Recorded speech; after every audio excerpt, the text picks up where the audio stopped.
کچھ منہ دا مٹھا، کچھ پیارے بڑے تھے، کچھ ان کا انداز یہ تھا کہ نفاست پسند بڑے تھے، بڑے نفیس تھے، نکلتے تھے تو تنہا نہیں نکلتے تھے۔ ایک دفعہ بغداد میں تشریف لائے تو بغداد سے انہوں نے ایک بستی اور میں جانا تھا، تو وہاں یہودیوں اور عیسائیوں کا بڑا غلبہ تھا۔ تو امام محمد رحمۃ اللہ علیہ فرمانے لگے یہودیوں اور عیسائیوں کے بیچ سے گزرنا ہے تو کوئی یہی نہ سمجھے کہ ان کے تو پلے کچھ نہیں۔ کہنے لگے سونے گھوڑے لاؤ عربی نسل کے۔ 30 شاگرد ساتھ تھے، ان کو بھی ساتھ تیار کیا، عربی نسل کے 30 گھوڑے اور 30 شاگرد۔ ان کو کہا بھی دستاریں درانا اونچی باندھنا، تو دستاریں بھی باندھی انہوں نے کھلے والی بڑی خوبصورت، شاگردوں کو بھی جبے پہنائے، خود بھی جبہ پہنا، سفید رنگ کی اعلیٰ نسل کی گھوڑی، آگے آگے پیچھے 30-32 شاگرد۔ اور جب آپ گزرے نا بغداد کے آگے اس علاقے سے، یہاں یہودی عیسائیوں کی بھی کثرت تھی۔ عورتوں کی عادت ہوتی تھی پرانے زمانے میں مہمان دیکھنے کے لیے چھتوں پہ چڑھ جاتی، کچھ اپنے دروازے پہ کھڑی ہو جاتی، کچھ دیکھتی کھڑکیوں میں سے کہ گزر رہا ہے کوئی مہمان، تو یہودیوں کی عیسائیوں کی بہت ساری عورتیں چھتوں پہ چڑھ گئیں۔ تو مسلمان نعرے لگانے لگے امام محمد آ گئے، امام محمد آ گئے۔ کچھ پہلے ہی بڑے حسین تھے، پہلے ہی بڑے خوبصورت تھے، کچھ حضور کی سنت کا نور چڑھا ہوا تھا، کچھ دائیں بائیں شاگرد تھے، پھولوں کی پتیاں گر رہی تھی۔ تو جب محمد محمد کے نعرے لگنے لگے نا تو ان عورتوں نے امام محمد کا جلوہ دیکھا، تو دیکھا دیکھی کام کیا شروع ہوا، ایک نے دیکھا تو اتنی محو ہوئی کہ اس نے کلمہ پڑھنا شروع کر دیے۔ اس سے کلمہ سن کے تو دوسری نے بھی پڑھا، تیسری نے بھی پڑھا، چوتھی نے بھی پڑھا، بیبیاں بلند آواز سے مسلمان ہونے لگی۔ ان کو دیکھا دیکھی مرد بھی پڑھنے لگے، ڈھیر سارے یہودی عیسائی مسلمان ہو گئے۔ ایک مسلمان ان سے کہنے لگا تمہیں غلطی لگ گئی ہے، یہ ہمارے نبی محمد نہیں۔ تو میاں صاحب کا نام محمد تھا نا، تو کشمیر کے لوگ کہنے لگے شاید وہاں کے ہندو سکھ وہاں کے جو تھے کشمیر کے، وہ کہنے لگے شاید وہی محمد ہے۔ تو فرمانے لگے میں تے بندہ ٹھگ جے لوکو، میں تے بندہ چور، جس دا خلقت کلمہ پڑھ دی او محمد بور، میں تے بندہ ٹھگ جے لوکو، میں تے بندہ چور، جس دا خلقت کلمہ پڑھ دی او محمد ہور۔ تو امام محمد رحمت اللہ علیہ کو نعرہ لگ رہا تھا، تو ایک بندہ کہنے لگا یہ وہ والے محمد نہیں، یہ ہمارے نبی پاک صلی اللہ علیہ وسلم محمد صلی اللہ علیہ وسلم نہیں،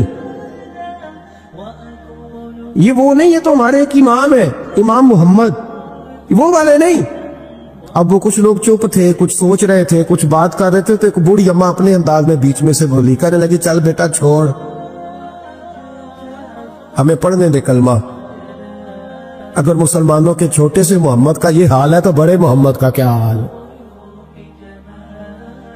وہ پڑھنے دے ہمیں کلمہ، یہ حال ہے ان کے غلاموں کا تو سرکار کا عالم کیا ہو۔ تو امام محمد کی چال نکلی، بتانا یہ چاہ رہا تھا کہ امام محمد رحمت اللہ علیہ سے ایک بندے نے ایک دفعہ مسئلہ پوچھا۔ اس نے کہا حضرت صاحب میں گیا تھا منڈی، وہاں سے لایا ہوں ایک ٹوکری آم کی اور ایک ٹوکری سیب کی، ہمارے یہاں کا کریٹ کہتے ہیں اس کو، تو میں وہ لے کے آیا ہوں۔ اب میں نے جب گھر لا کے اس کو کھولا ہے نا تو آدھے صحیح نکلے ہیں، ہوتا ہے نا کہ اللہ خیر کرے، جو دیانتدار تاجر ہے اللہ آج کل مہربانی فرمائے، وہ ہمارا ریڈی والا بھی بڑا ایماندار ہے، ہم کیا کریں صدر کی بات، وہ بھی سامنے جو تگڑے ہوتے ہیں اس نے آگے لگائے ہوتے ہیں، اور جو تھوڑے سے کمے ہوتے ہیں وہ اندر والی سائیڈ پہ دیوار کے اندر رکھے ہوتے ہیں۔ کیا کیا جائے، ہم کیا سیاستدانوں کی کرپشن کی بات کریں گے، یہاں تو معاملہ بڑا گڑبڑ ہے نیچے سے لے کر۔ تو کہا حضور میں نے وہ جو کھولی ہے نا پیٹی، وہ ٹوکری جب میں نے کھولی ہے تو اوپر تو آم اور سیب ٹھیک تھے، تو اندر گلے سڑے ہیں، تو اب میرے لیے حکم کیا ہے؟ تو آپ فرمانے لگے بھی مسئلہ شرعی ہے کہ رکھنے ہیں تو سارے رکھ، واپس کرنے ہیں تو سارے کر، یہ نہیں ہو سکتا کہ تو صحیح رکھ لے اور گلے سڑے۔ تو یہ مسئلہ امام محمد بتا کے تو رونے لگے۔ تو بندہ کہنے لگا حضور مسئلہ بتایا ہے آپ نے، تو فقہ کا ایک مسئلہ ہے سادہ سا کہ حضرت اب کیا کرنا ہے، تو رونے والی کون سی بات ہے؟ تو فرمانے لگے یہ تجھے مسئلہ بتا کے نا مجھے کچھ اور یاد آ گیا۔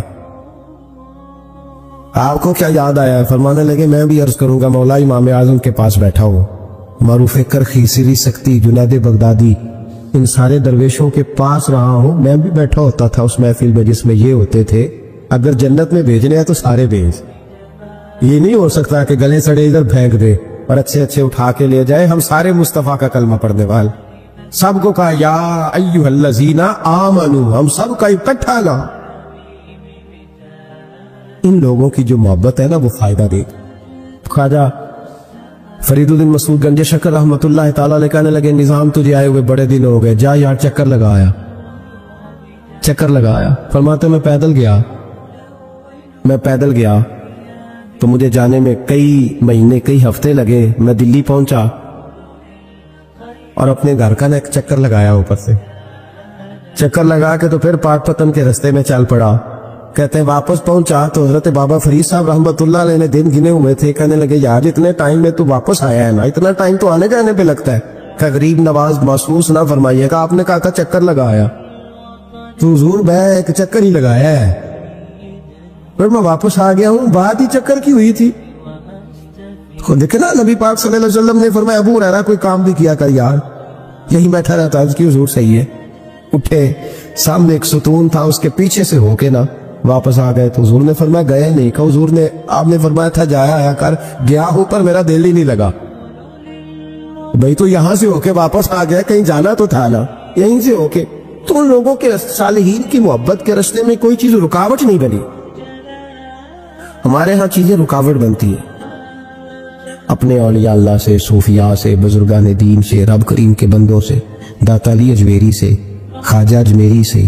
ان لوگوں سے پیار کریں, صالحین کی محبت دلوں میں پیدا کریں, صحابہ کا پیار دلوں میں پیدا کریں, اہل بیت نبوت کا پیار دلوں میں پیدا کریں. یار یہ حدیث جو ہے نا یہ امید کی کرن ہے, یہ روشنی کا مینار ہے. کہ میرے نبی پاک نے فرمایا جو جس سے پیار کرے گا قیامت میں اسی کے ساتھ رکھا جائے گا.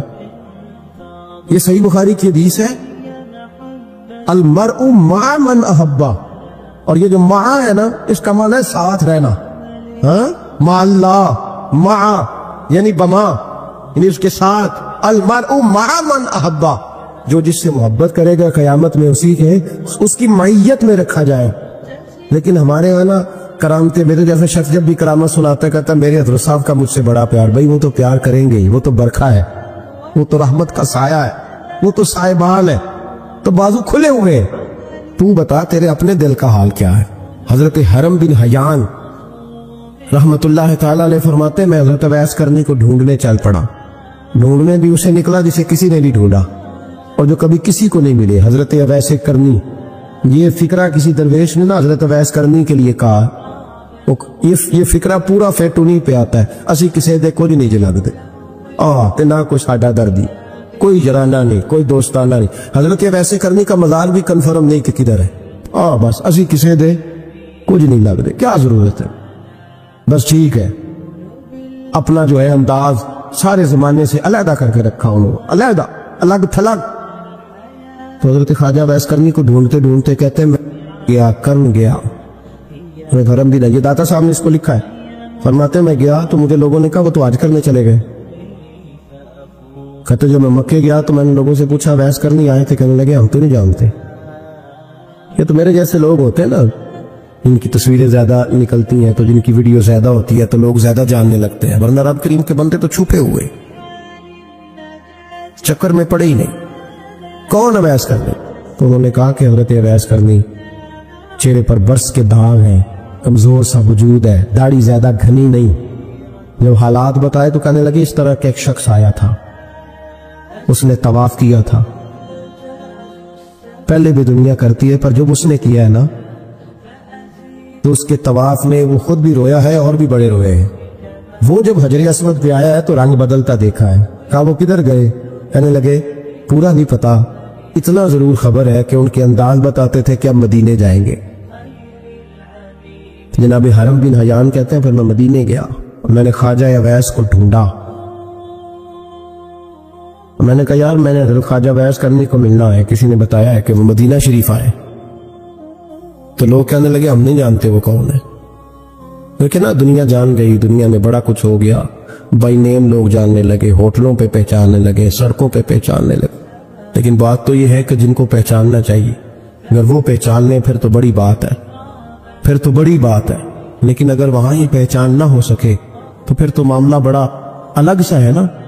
عزیز بھائی، حضرت خواجہ ویس کرنی کے بارے میں پوچھا تو مدینہ شریف کے زائرین اور وہاں کے مقامی لوگ بھی کہنے لگے کوئی نہیں پتا، ہم نہیں جانتے، ملے ہی نہیں۔ تو کہا باریک سا وجود ہے، پرانا سا لباس ہے، برس کے داغ ہے، چہرے پہ داڑھی زیادہ گھنی نہیں، کسی کو پاس